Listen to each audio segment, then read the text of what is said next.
অনেকে আছে ক্ষমা করতে চায় না, কঠিন হৃদয়, পাথরের মতো শক্ত হৃদয়, মাফ করতে চায় না কাউরে। উনি আবার মুনাজাতে বসলে আল্লাহ আল্লাহ আমারে মাফ করো, আল্লাহ আমারে ক্ষমা করো, কাঁদতে কাঁদতে বুক ভাসায়। উনি ক্ষমা চায়, মাগার উনি কাউরে ক্ষমা করে না। এরকম ডাকাত আছে না নাই? চিন্তা করছেন?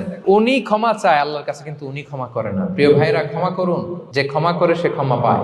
আচ্ছা, একটু চোখটা বন্ধ করে, চোখ বন্ধ করলাম আমি, জানা অজানা পাপের পাহাড়ের দিকে তাকালাম। এবার একটু চিন্তা করেন যে কি পরিমাণে ক্ষমা আল্লাহর পক্ষ থেকে আমার জন্য প্রয়োজন। চিন্তা করেছেন?